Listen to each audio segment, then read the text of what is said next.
Welcome back to another installment of Politapod, where I give my special report opinion on things that we watch and see that's going on in the world. But today we have the black box from the helicopter crash decoded. Now, we don't know how much is actually going to be in this, but we're going to find out. Let's go.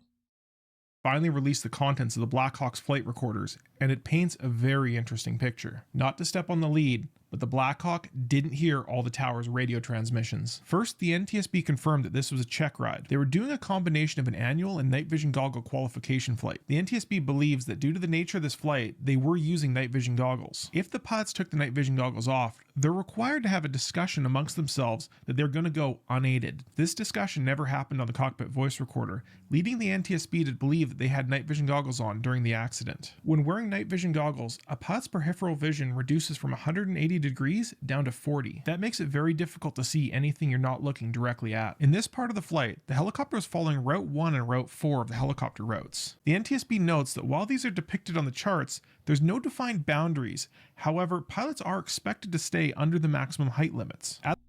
There you go. There you go. Why was that a problem? The height limit. Now, I don't know much about that stuff, but come on. You can't do that. You can't do that. You're at one height and then you're what are the odds? What are the odds? At the location of the collision, the helicopter should have been at 200 feet or below, but as we'll see later, there may have been other factors at play. The first interesting anomaly that happened on the Blackhawk's cockpit voice recorder happened at 8:43 and 48 seconds. That's approximately 4 minutes before the crash. The pilot flying said they were at 300 feet, but their instructor said they were at 400. This could indicate that their altimeters were not set correctly or weren't synchronized between the left and right seat. Pilots primarily fly by using their barometric altitude. This works by measuring the air pressure around the aircraft to determine the plane's altitude. But in the real world, the barometric pressure can change, so pilots use an adjustment on their altimeter to correct for that. But if the pilot and the instructor had adjusted their altimeters incorrectly, they might have believed that they were at different altitudes than they were, or might have had a different view between the left and the right seat. The NTSB noted that there was never a discussion of these altitude discrepancies. They also noted that they weren't releasing granular altitude data at this time, as they found other discrepancies in the recordings. However, they did note that the Blackhawk's radio altimeter did provide an accurate source of data. Another thing the NTSB couldn't do was cross-reference that data with GPS information, as the GPS information was not recorded on the flight data recorder. About 2 minutes later, the instructor noted that they were flying at about 300 feet. The pilot flying acknowledged, saying they would descend down to 200. The next interesting fact that comes from the Blackhawk's cockpit voice recorder happens at 8:46:01, or just under 2 minutes before the accident. At that moment, air traffic control calls out that the traffic is a CRJ circling to runway 33. If traffic just off the workspace CRJ at 1,200 feet, start runway 3. But the Blackhawk's cockpit voice recorder does not hear the term circling. That means that even though the Blackhawk knew there was a CRJ, they did not know its location. But the most damning evidence from the Blackhawk's cockpit voice recorder happened 7 seconds before the accident, at 8:47 and 42 seconds. At that time, the air traffic controller called the Blackhawk, asking them to pass behind the CRJ. Pass behind the CRJ. But the Blackhawk pilots keyed their mic before the transmission was done, blanking out the portion that said pass behind. Once again, they missed that crucial location information. Aircraft, including the CRJ and Blackhawk.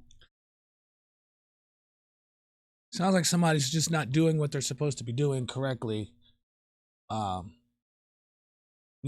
get everything done right. I don't know. I don't get into the pilot world, but it's just interesting to hear about this, what's going on in this world here, this box.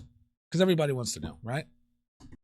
In this accident use VHF transmissions to communicate between other aircraft and the ground. These radios use amplitude modulation. That's the same modulation used in AM radios in your car. This has the benefit of working over very long distances, but at the expense of clarity and readability. This also has the downside that only one person can be transmitting on the same frequency at any given time. Modern digital radios, like those found in many police forces, offer a very similar range but with dramatically increased clarity. Many also allow multiple stations to be transmitting at the same time. But we don't use those in aviation for fear of breaking backwards compatibility. The instructor then replied to the air traffic control saying that the traffic was in sight and requested visual separation. Aircraft's in sight, press visual separation. Off of the radio, the instructor relayed to the pilot flying that they believed ATC was asking them to move left towards the banks of the river. At the time of the accident, the Blackhawk's radio altimeter read 278 feet. However, as we noted earlier, this might not have been what the pilots saw on the altimeter in front of them. At the impact, the Blackhawk was flying nearly completely level, with only 0.5 degrees nose-up pitch and a left roll of 1.6 degrees. From the data recovered, the NTSB notes that there was no electronic warnings in the Blackhawk of the CRJ that was approaching. They also noted that the Blackhawk was not transmitting ADSB information, and they were investigating for the cause. But the story is a little bit different from the CRJ cockpit. At 8:40, I was going to say that. It has to be different from the other one. It has to be a little different. I don't see that happening the same. So we're going to figure it out, I guess. 7:40, around 20 seconds before the accident, they did get a TCAS warning calling out traffic. This means that the CRJ was made aware of the traffic but wasn't given any traffic avoidance instructions because they were under 500 feet at the time. These traffic avoidance instructions are inhibited below a certain altitude to prevent the system from telling a plane to descend into the ground. 2 seconds before the accident, the CRJ's radio altimeter reported that it was at 313 feet above ground. The CRJ was descending at 448 feet per minute, or about 7.5 feet per second. But this does still leave about a 25-foot discrepancy between the two radio altimeters. Most terrifying in the CRJ data is that the pilots commanded strong control inputs, indicating they saw the accident coming. At the time of the accident, the CRJ was at a 9-degree nose-up attitude and rolled 11 degrees to the left. The elevator on the CRJ was almost at its maximum nose-up position. The pilots did everything they could to avoid it. The NTSB noted that they're going to be performing simulations like the ones I do on this channel to see what the Blackhawk pilots may or may not have seen. They did note that the Blackhawk was equipped with an ADSB transmitter, but they don't know if it was turned off or if it was otherwise broken. They still have a lot of work to do, but this data sheds a lot of light on the accident. The NTSB Wow, that was a lot. I mean, there's still a lot of unanswered questions. There's a lot of research that can be done. I know everybody gets into these conspiracy theories about some things, which you're allowed to. That's why we're allowed.